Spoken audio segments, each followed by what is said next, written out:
Hello, guys, and welcome back to another match. As Liam and I swapped out for Gabe here, so Mike Skinner back on the booth with Liam, and Liam was just getting me all caught up. I was out there doing deck profiles, talking with the people, just taking a vacation while you guys were in here sweating.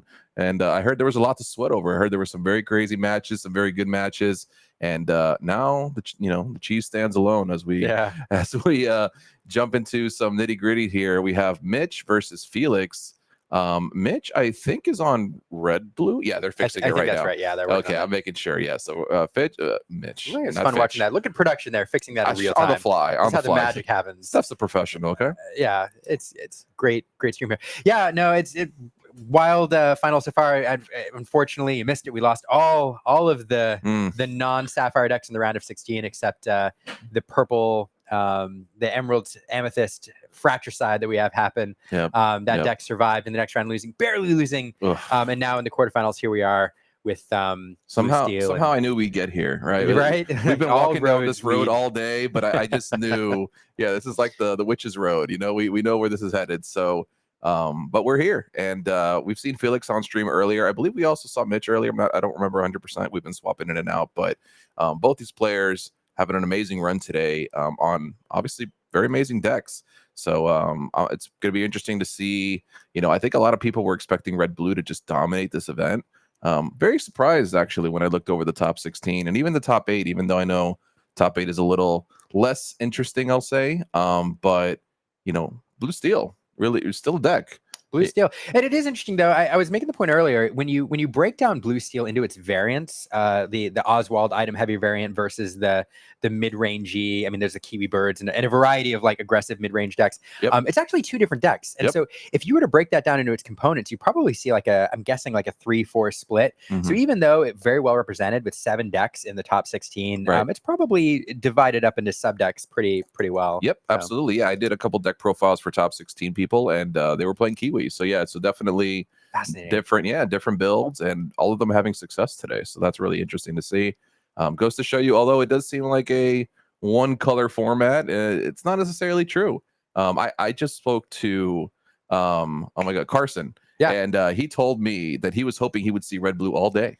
And he must have, because he did very well. He said he didn't play against enough, but he said I wanted to play red blue. So that was a crazy statement, and I never thought I'd hear somebody say that they wanted to play red blue, but he felt that confident. So maybe there's something, maybe there's something out there that I think we were hyper focusing here, but maybe there's still room left to be explored here in the meta. So yeah, interesting to see. Unfortunately, no Churna. I see some people messaging about dogs and stuff like that. No Churna dog this time around. Unfortunately, I know some of our Churna dog players are a little disappointed with their performances today, but that deck is also very good. And I've already been talking to Jack about how that deck can be improved. So, the decks are just continuing to level up here, and the meta will continue to shift around. And looking forward to getting this match on the way. Mitch getting us started right away with the Vitalosphere. So an item or an island first. Tap island for 1 mana. Play the Vitalosphere. So Mitch does use these mana tokens here, so do not get confused. Sorry, guys. But yeah, Mitch is known for using these tokens here, and Vitalosphere doesn't draw a card, so worth noting. So it's just an item. It's just an item. Just an item. Still does item things. Sure. Can definitely put in some work. What if that one drew a card? My goodness. Oh my goodness. Right. I mean, if you're a Ruby player, if you're a Ruby Sapphire player, like they got Fortisphere. Yes, like, give me, where's my card? Just let me draw a card off of it. Vitalosphere, right? Yeah. I agree. Yeah.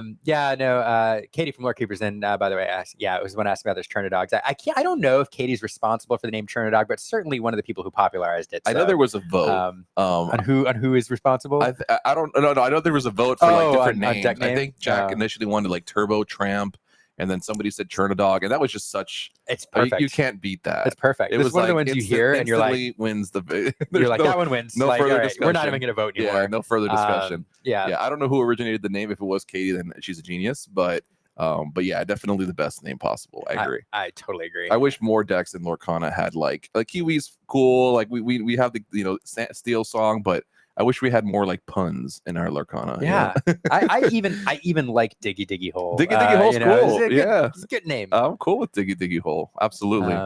So we're going to go ahead and start with a hook here for Felix, which is going to be able to contest this TPO if it needs to, as Mitch runs it out and decides to go ahead and just ramp. We've seen a lot of TPO today, Liam. A lot of TPO. It's such a good card. I mean, there's plenty of other ramp options available, because back in the day we played one jump ahead and then Sail the Azurite Sea came out on turn 2. But back in my day, back in my day, we used to have to play Uninkables on turn 2. And now no need to do that because we got better options. But yeah, the ability to ramp while establishing that board presence. There's so many things that Tipa does for you. In fact, many games where Tipa will sit around turn after turn after turn, only to pair with the Maui later on in order to do that extra damage to a location to take it out. So yeah, it's a fantastic card. When everybody saw it, who ramps, very excited about that. Oh yeah. And then when we Sail and this have been quite the combo on turn 2. It's a rest in peace. One jump ahead. You'll never be forgotten. But we definitely have come a long way since then. And we see the pirate captain joined by his what is it? His first mate? Is that what we call him?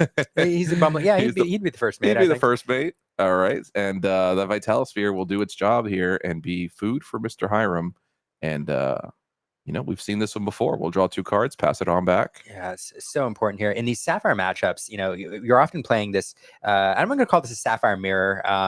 We know it's not a pure mirror match, but in these Sapphire mirrors, there's this Flavisham sub game that goes on in the mid game, and oftentimes the deck that wins is the one that manages to make maximum use of their Flavishams. And so there's always this game where each player is trying to figure out how best to remove that in short order. So you're saving brawls, you're saving Sisus and things like that. And so getting this down, getting those 2 cards off of it. Now, if it sticks around and you're able to eat even more items, it's really going to propel Mitch here into this mid game. We'll see if Felix has an answer, but certainly a turn behind, not ramping as Mitch did, and establishing a Lawrence instead. Big board presence. But then that leaves able to check that Flavisham next turn, but leaving it available this turn. For sure. Yeah. Felix, as we can see here, just kind of curving out, right? 1, 2, 3, putting threats on the table. Mitch doing a little bit more of like the setup process, right? Drawing the cards, getting the ramp. So he's not looking for very aggressive threats at the moment. He's just kind of setting the tone for this dinner here, setting the table, if you will, for this meal. But it'll be interesting to see if Felix is able to, foil his plans here and just kind of jam enough threats where Mitch is not able to just take his time here and do the thing. But as we've seen all day, Red Blue is happy to kind of just hang out as long as it needs to, and then once it's set up, it just turns the corner very sharply. So so far, Mitch, I mean, yeah, he's just ramping up here. And Tala will give him a nice look at the top 2 here. And funny to know, Mitch is a local here, and he's been playing green-blue for quite a long time, trying to make the deck work. Ink guys there, the whole works. I mean, he's been trying so hard, and tapped him on the shoulder today, and I said, blue-green? He said, red-blue.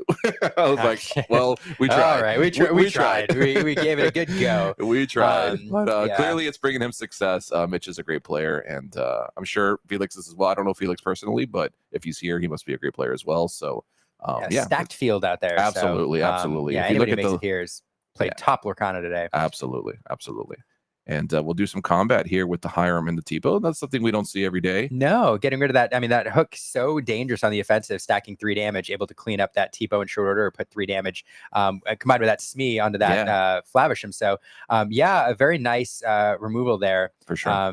Protecting his board, really. Yeah, absolutely. I think it's a great point. Just being able to stop that Smee from continuing to quest with no repercussions, I think is a huge thing. And then, Hook just being able to trade up into a lot of characters. So very, very heads up play there by Mitch to just remove it from the table and get it out of the equation altogether. Now, of course, you say now the Flavisham's available for the crackback, as they call it, and Lawrence and Smee able to go clean that up. And I think that maybe what happens, Felix recognizing the danger of letting that Flavisham go unchecked. But at the same time, inevitability in this game is, I think, with the Ruby Sapphire deck. For sure. And by that, I mean, if this game goes, into a bajillion turns, as we've seen happen, the red blue deck is going to win. Right. It has the answers. It has things like Pirate's Life to knock the opponent back. And so if Felix is taking time to consistently, take turns, devote resources to answering those threats, Mitch is happy for the game to go that direction, I think. But some efficient removal absolutely here with that song. We do leave the Flavisham sticking around, but definitely the board looks a lot more manageable now. For sure. I'm curious about his decision, to ignore the Flaversham and go for the other threats on the table. Obviously, if Mitch doesn't have an item here, seems like a great play. We already know, unfortunately, that Mitch does have an item here. Did he draw that popsicle? I didn't catch the hand before, but either way, he has a sapphire coil, so he would have had something to eat anyway. But he may have just drawn the popsicle. I did miss that. If he did, it's a great top deck for sure. I mean, last turn choosing to challenge instead of eating the item. I think the calculation, sometimes you have to make gambles. Yeah. And Felix perhaps saying, you know what, you didn't play the item and eat it last turn, so I'm going to bank on you not top decking it this turn. We'll see if that pays off. But Gramatala coming down here. We'll look at the top 2 cards. We have a Tamatoa and a else. I don't know the top left of the card. It looks like Vision, maybe. Yeah, that's probably a good guess. Yeah. It looks like I think Tamatoa heading to the. Nobody's gonna know art better than you, Liam. So if you can't identify right? it, I'm sorry. If you can't, you'll tell me the artist, and you'll tell me the day that they drew it, and you'll tell me all that. I'm just doing my best to put the colors together on the screen there. That is fair. I appreciate that. That's quite. You know how to flatter me. No, I only speak the truth. So we will. Tell me more. Yeah, we're doing a lot of combat with Hiram here. I've never seen this karate chop Hiram. He's just ignoring the items and just choosing instead to trade into the board. He does attack this Smee as well, which was not able to do much damage back thanks to the coil. So coil just allowing some really efficient trades here for Mitch, and a play style you don't see all the time. He's willing to give up. Clearly, he's multiple turns in a row has said, "Hey, here's the Hiram. Like if you need him, he's gone." So I'm sure Mitch has a backup plan. He wouldn't just give up a Hiram for no reason here. I didn't see if there was another one in his hand, but I would imagine he'd have to have another one here. No, that's a fair point. It's an interesting choice. I think a lot of players, Ruby Sapphire, would choose to make maximum use of that card draw there. You're going to lose the Flavisham eventually on the crackback. So get 2 cards out of it, get 4 cards out of it after the initial play. But yeah, I think the idea here that Mitch has in his head is inevitability. Just draw this game out, control the board, let it go long, and eventually, we get into be prepared territory. And maybe even inviting Felix to overextend. Kind of like we're seeing here, dropping a bunch of characters on the board. So, interesting choice for sure. But we're certainly getting now into the be prepared and Sisu stage of the game. Absolutely. And so it's a different phase, as it were. Yeah. And Mitch looks comfortable in this position. I mean, he put himself. He knew that Hiram was not going to last, and he seems to be okay with that trade. Benja did come down and take care of the coil, which I'm sure Mitch is not feeling great about. No. But we see Mitch still has Tamatoa in hand, so he'll be able to get that coil back if he so chooses. I can't really make out what else is in his hand, but Mitch is thinking about how he wants to proceed here with his turn, as Felix already up to 5 lore, and that's 25% of the way. So we'll see how the rest of this plays out. Lawrence does bite the dust, and we clean up a little bit on there, but we still have quite a lot of lore in play for Felix. We have 5 lore potentially on this next turn on the crackback, which will put him up to 10. That's pretty good. No, I'm sorry to interrupt. No, you didn't interrupt me at all. Go ahead. No, I was just going to say that's exactly where I want to be. You feel a lot better at 5 lore than you do at 0 lore. The key to this game is to consistently push that lore total and be the beatdown if you're the Sapphire Steel deck. But a really impactful turn here. We did see a popsicle heal Gramatala for nothing, just to get it to the discard pile so you can pull it back with Tamatoa. 2 items back. And then we have Fire the Cannons finishing off that Tamatoa there. So post repost there, back and forth, this duel going on, removal for removal, but Felix then capping it off with a McDuck Manor, a very, very high willpower location, which is going to be challenging to remove without the Vitalosphere down and with an empty board. So for sure, we'll definitely get 2 off of that, maybe 4, maybe more. That was going to be my comment as well. Getting rid of that Vitalosphere is actually huge here because he can't just play a shark and rush it, right? Now he has to. He found himself a Maui if he needs to, but Maui won't be able to clean it up in 1 strike. So going to be an interesting choice here. He does have a lot of good cards to choose from. I see sharks in there. I think a brawl in there, maybe I'm wrong. So definitely a lot to choose from here, but definitely going to have to find something to deal with this location sooner than later, because that's going to add up quite quickly. I'm not sure if Mitch is on Cusco or Hideaway or anything like that. Could be what he was peeking at to see if he could find But I don't see one in his hand. He is going to play the popsicle, though. I do think we kept the Maui. It is an interesting choice because we did have a choice between the Maui and the Half Shark, one of which is kind of your win condition and something that you clearly want to establish later on. You hate to send it to the bottom of your deck. The other, though, is a card that you kind of need to prevent your opponent from running into the away with the game. We see it here dealing with that 2-lore Benja and then able to send a couple blows into that McDuck Manor and tear it down eventually. But an interesting choice. And Felix top decking here. I mean, he's got no cards left. No Hirams in his future, or maybe in his future, but no Hirams at his present, as he's just top decking and having to play full cost for a bell. Not the best feeling, especially when you're off the top of your deck here. So not an ideal top deck for sure. Yeah. So it's going to be interesting to see now if Mitch is able to capitalize on this and get the party started. He has there's a Hiram there, so the party for sure will be started soon. And I'm sure Mitch is happy to see that one because that's going to keep him going here. I was starting to wonder a little bit about the gas, and I'm saying, oh, they're both out of gas, but one of them just found a fresh tank. So I think Flavish so good. Yeah, just such a good card. I mean, if this doesn't show you just how easy it is to get back in the game with Flaversham. But in the meantime, lore counter is ticking as Felix goes up to 11 lore. And although his board is not as impressive as it could be at the moment, it's still quite okay. We got Zeus as well. Is such a big play there. I mean, we did get 6 on, so the Tala is remaining, but huge play clearing that off. Unfortunately, though, it feels really bad if you're in top deck mode. It's nice to draw the removal, but then it's all you're doing. Your whole turn is devoted to removing that one character. It does not feel terribly great. It would have been great if that Tala couldn't finish off the location there, but unfortunately, it was just the right amount of damage to be able to clear it. It would have been nice to get an extra turn out of it, but didn't play out that way. And now we see the Half Shark. Yeah.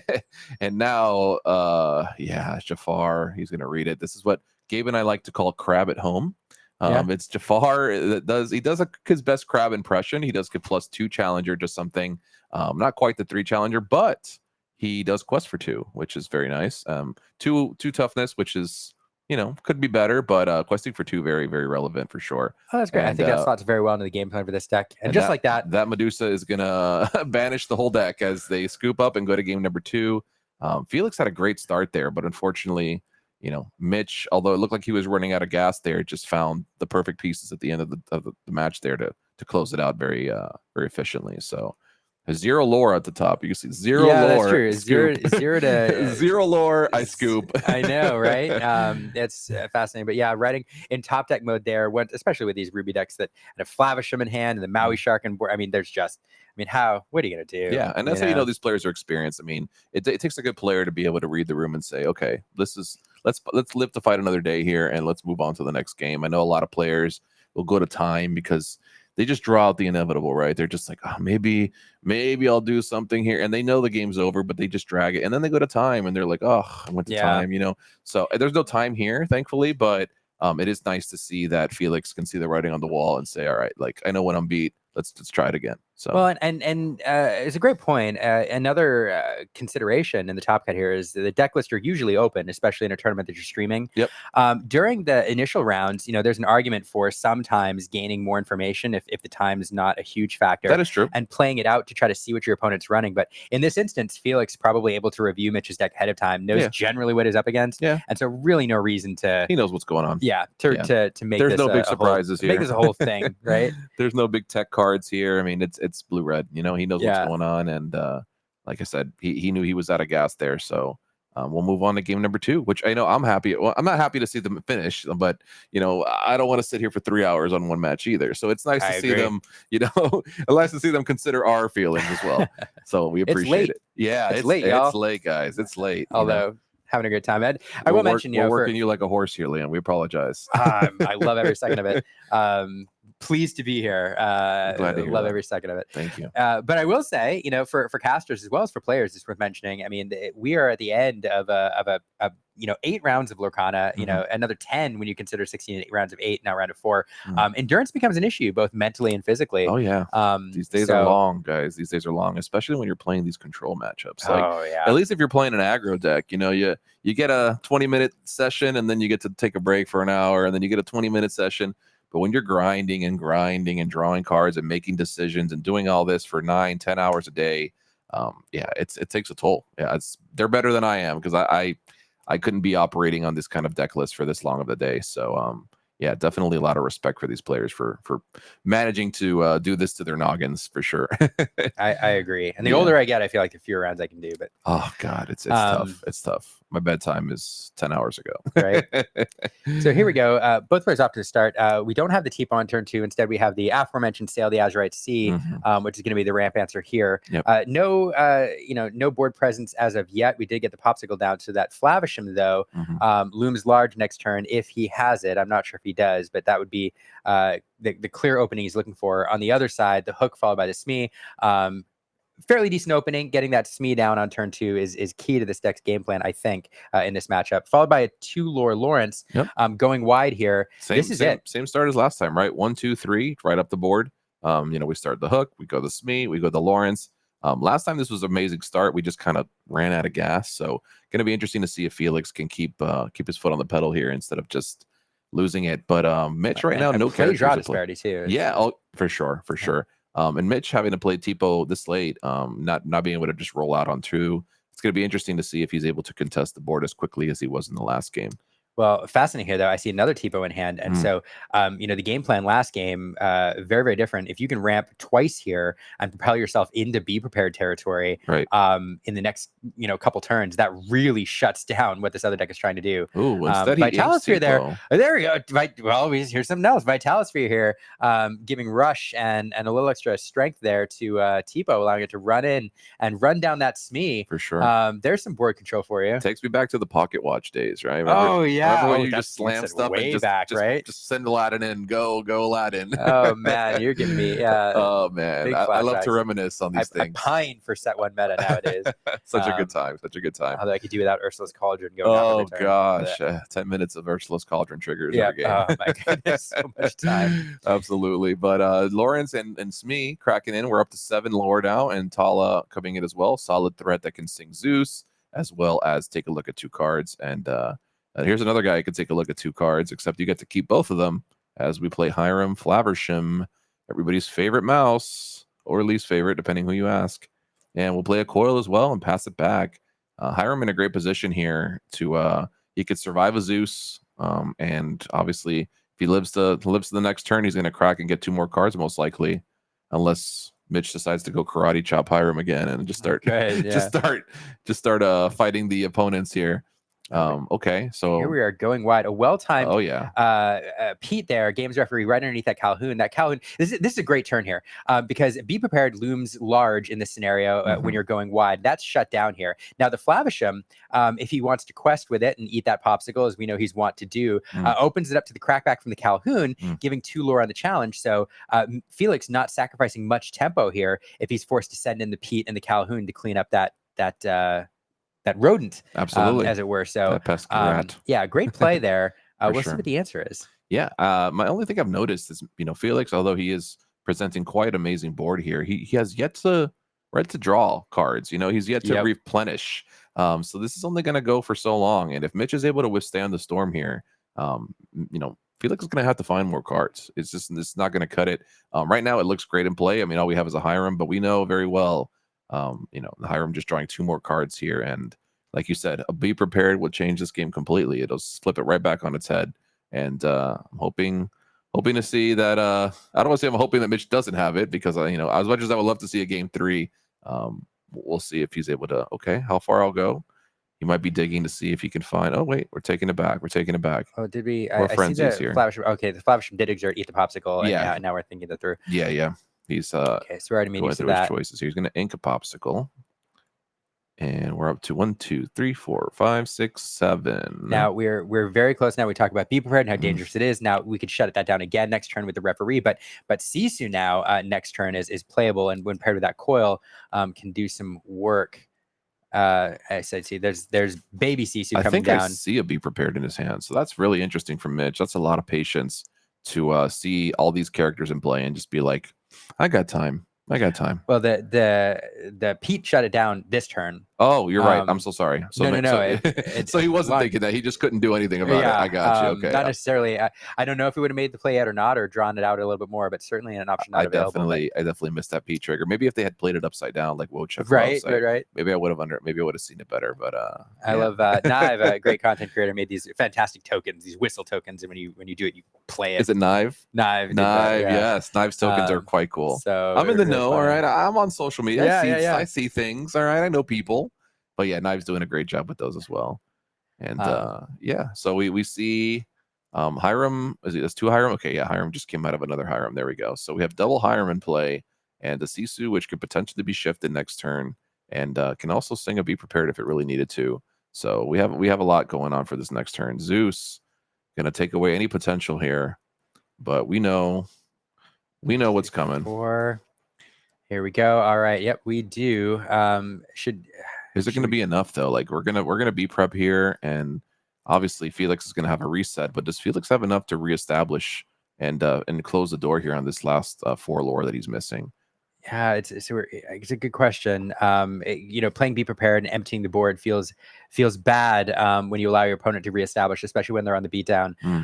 But we'll see. We're going to make maximum use of these flavor shams here, and then we are going to be prepared. Clear it all out. The great reset button. I won't sing it like Baker. Not this time. Maybe next time. And back over to Felix. We'll see what he does to reestablish the board here. There's the Lawrence, a 2-lore quester, not terrible. No, it's good in this matchup. You can't brawl it. There's no coil in play at the moment, and red-blue just doesn't have a way to damage it and shrink it. So, I think Lawrence is a solid threat here as we see Tamatoa come down. But we're okay with Tamatoa. I mean, we're not okay with it, but it's not going to interfere with our 2 lore questing next turn. We will. Solid point. We will get that Lawrence off most likely. We do go back to a couple items. Looks like a coil and a popsicle, I believe. Yep. You want to get that coil back in play. There's the popsicle to draw a card.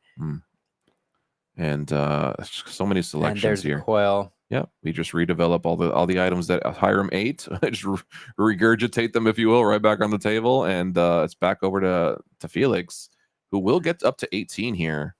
But this is so now fascinating. What? Just not a ton of reach, right? That's eating that coil could potentially be huge. That's a big one. That is, oh man, what a well-timed Benja. I don't know if that was top deck or not, but getting that coil off the board could be the difference here between allowing a character to stick between rounds and not. There's so many answers that rely on character strength. So my goodness, let's see. Let's see what happens here. Yep. You see the players chatting about it. They're having a good time with this. They seem to be having some fun conversation back and forth. I'm sure right now Mitch is saying, "Oh, I cannot believe that you hit that there." But it's going to be interesting to see if he's able to. You got to deal with that Benja, right? I mean, we definitely brawl. Yeah, brawl. There's the brawl. Okay, yeah, brawl. Okay, but we still got a long way to go. If you're Mitch, he's got a couple options to set up this turn, but we're at 2 lore and my opponent's at 18. So now he just has to play the game of stick something to the table and we'll win. But that's a hard, but easier said than done. Coil again. Easier said than done. Sad. Yeah. It's sad if you're Felix. Another Hiram in hand. I see we have Hiram in play that can still quest right now and get himself. Did Hiram just come? No, Hiram didn't just come down. He's been there, so he could decide to draw 2 more cards. Like, ugh. Okay, we're gonna ink the second Hiram. He wants to exchange it for the foil one. We'll allow it. The judge will allow it. Yeah, we can play the foil one. Fine. All right, we'll pass it back. And let's see. 18 is just so close. We had so far. Popsicle. It's so far. And in these Ruby matchups, I feel like it's only a matter of time sometimes before that Pirate Life comes down and then just drains the last bit of hope that you have. I don't know if this version is running it, but if it is, why I hate that card with every fiber of my being. I went on a rant against it between rounds. I hate that card so much. Oh my goodness. Dislike. I don't blame. Oh, the manner. Oh, interesting here. So let's take a look at the power we have on the board. Not enough to deal with that outright. So we're going to need something. We're going to need to draw. Vitalosphere would be pretty big if he has like Shark Vitalosphere. That'd be a Vitalosphere or a Maui. I mean, there's various ways to try to close out this game. That's one of them. I'm forcing Mitch to have the answer. So let's see. He's not slamming anything right now. Yeah. Cards that allow him to look. We do have a how far I'll go there. So we can go digging if we need to find that sphere. Yeah. Or maybe he plays Hideaway. I'm not sure if he plays a copy of any kind of location removal, whether Cusco or Hideaway. Very possible that he does.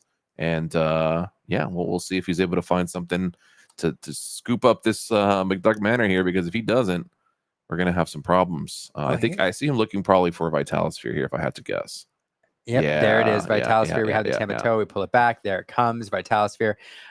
Felix nodding. He's like, there it is. We're going to give rush to that one. Double crab, tearing down that manor. Scrooge not terribly happy about that. That leaves Flavisham free there to eat a popsicle, draw some cards. Yeah, Vitalosphere stonks going right there. Up It there. is. That's a strong one. Yeah, that's a strong one. Vitalosphere just unfortunately breaking Felix's heart here, as we thought it was maybe the end, but no, we're just getting started, if you're asking Mitch. So yeah, we're clocking up the table here. Had a way to get sphere, and any deck that relies on heavy recursion, like this deck with the items, which can pull things back. You look at Chernodogs with the characters that you can pull back and then leverage for, casting that big old Chernobog at the end of the game. Your discard power really becomes a second hand. Absolutely. And one of the things you're doing kind of early game is setting yourself up by just chucking things in there, making some use of them, but you're setting up for later. And perfect example of it here. Just stash that Vitalosphere away for the perfect moment when you can pull it out and crush a manor. Well, Felix finally finding himself a Hiram of his own. I feel like this is the first one we've seen him play. I think both games. I feel like he's just been watching Mitch draw all the cards, but now he gets to draw a couple of his own. But is it going to be enough? It's going to be really tough for him to close this door without Mitch being able to just take out all his threats. But let's see if he can find something that sticks here. Is this a Smeo? It's a Doc. Okay. So Hirams and Docs, and we haven't seen any of them. That's pretty crazy. Yeah, this is not. I mean, this is not awful. I mean, one of the things you want to do is establish multiple threats in a turn, forcing him to have multiple bits of spot removal. We've seen several brawls already. I don't think we've seen any Medusas if we're running those. So yeah, just forcing him to have the answer over and over again. If only there was a character that just removed one powered characters from all of the table. Right? Oh, that's the backbreaker. If only there was one that existed, right? So interesting to see here. And it's funny because I remember back in, I keep talking about set one. I'm very nostalgic today, Liam. And I like it. I listened to people that used to say, oh, we have all these ways to banish items, all these ways to get rid of items and sacrifice them and do this, but we have no way to get them back, right? We have no way to interact with them once they're gone. So Ravensburger came along and gave us this crab, and now everybody's like, why did they print this crab? Why do we have ways to bring things back? So you got to be careful what you ask for, I think is the message here. Sometimes we don't know what we need or what we want, but we have the crab now, and he is doing quite the thing. Getting back that Vitalosphere was just such a grueling play. I mean, if he doesn't have that Hiram there, or excuse me, that crab there, we might be looking at a game 3 already. But now, it's just... Oh god! No, there's the big Sisu. There she comes. Oh my goodness! Wiping everything off the board. Mitch, how could you? Yeah, what a villain! I mean, having all the answers, but as we say in some of these Sapphire decks, especially Ruby Sapphire, when you're drawing half your deck, of course you're going to have the answers. Yeah. They're available there when you're drawing. We've been talking about it all day, but just not only is the draw power absurd, being able to just find things, 5 off the top from the future, 2 off the top for the Tala, 2 off the top from the how far I'll go, swing with quest with the Hiram, draw 2 more. I mean, you're just able to see 15 cards in one turn. Like, yeah, you're gonna find the answer, so yeah, it's just red blue. It just continues to impress, and I know it makes some people sick, but I mean, this deck it's very powerful. It's very clear how powerful this deck is. I mean, it really is. So Jafar and Calhoun will both present potential lethal or lorthal, if you're asking Wonderland. And he's come up with that lorthal. It's funny, I did one of his broadcasts. I can't say it. I can't either. I was doing one of his broadcasts the other day, and he was like, we could hear him, but nobody else could. And I said lethal at some point, and he's like, lorthal, just like out of nowhere in my ears. So I've been trying to adopt the lorthal, but I'm not 100% on board quite yet. But yeah, we see 2 potential threats that need to be answered, and Mitch knows it. Mitch is like, okay, I need both of these gone, and I don't see anything in his hand that would help with that. I mean, obviously Hiram can still quest and draw 2. I think I see a shark. Can. I mean, you really, both of those characters potentially represent 2 lore. So if you're drawing for answers, it's an interesting scenario, because let's say you don't have the answer for both those characters right now. You exert the Hiram, and you're presenting a target for the Calhoun. Now, of course, you need Calhoun can't finish off on her own, but right. But Jafar can. but Jafar can, yeah, plus Hiram, yeah. Yeah, so there's just something to think about here. I'm willing for to bet. sure. Definitely, yeah. It's not as simple as just questing here, but I Yeah. mean, if it's that or lose, I mean, what are our options really, right? So Mitch, I think, is just debating here. Like, what are ways that I can get out of this predicament? With a dime, it definitely makes this a short game. So yeah, interesting. We'll see if he has the removal options. They're let's see. I see the chat. I haven't gotten a good look at the hand, but I see chat saying he has a baby Sisu in hand, which will help. Which can shrink. Yeah, you can shrink and remove. But he can't remove them both, right? That's the problem. And the Jafar does quest for 2, and then the Calhoun potentially attacks something for gets him 2 lore. But we'll see. We'll see what happens here. 1, 2, 3, 4, 5, 6, 7, 8, 9. Yeah, I mean, go to 16. Yeah, that is it. I'm just doing the math quick. Everything's been Yep, none of these guys evasive. So as somebody mentioned in the chat, I mean, even if he clears Jafar, he's got to just probably pass back, right? Which is kind of crazy to say when you have 2 crabs, a dragon, a rat, and a grandmother in play. But I mean, this fear of Calhoun is just so strong. If for whatever reason he draws another Jafar or something and boosts her in, I mean, that's game over. And he's one short, like doing the math here, 1 short of winning this turn. But yeah, no, you're right. Like I think part of what you're thinking through here is like what could he pair? Let's say you remove the Jafar. What could he pair with the Calhoun to challenge into something? So baby Sisu there. We kind of knew it was there. We'll move the Jafar. We leave that Calhoun standing. And so now we just play the shark out just because, I mean, he doesn't have any way to deal with it, does he? Zeus, I guess, would be off the top of it. I mean, there's so many threats in play. I think maybe we play the shark. That way we could start to get an evasive threat in here because this Calhoun is going to be threatening for quite a while. Yeah, we do just go no reason not to play it. Now, if you have an action, you can play for 3. You can use the dime and you can win the game here. So we will pair that with the Sisu. That's 3 lore off the dime and the Sisu. The dime. That leaves 1, 2, 3 questing, 4, 5, 6, 7, 8, 9. But no, left everything else up past it, forcing Felix to have the answer. Didn't want to present any target with the Calhoun. We do have Pete Games referee that'll prevent any actions. And then an action played. Okay. Get rid of that Tamatoa. Hey, oops, I meant this guy. Okay, so we'll clean up the Tamatoa here. 1, 2, 3, 4, 5, 6, 7, and that's it. Game over. So yeah, not presenting any targets for that Calhoun. No risks. That Calhoun can quest for 1, go to 19 effectively, but no way to augment that lore. And stalling out there at 18 lore, 19 lore, and then Ruby Sapphire doing Ruby Sapphire things and just shutting it down. Absolutely. He didn't have any characters that could quest freely, but that dime can quest all it needs. It's 3 lore a turn off that dime, pretty much unanswerable unless he gets to a Benja. So yeah, the clock was just too short there. That was a game 2 for those asking, and unfortunately, well, not unfortunately, I mean, definitely fortunately for Mitch, but we would have loved to see a game 3 here. Actually, these matches went pretty quick, which I'm happy to see. Sometimes you watch these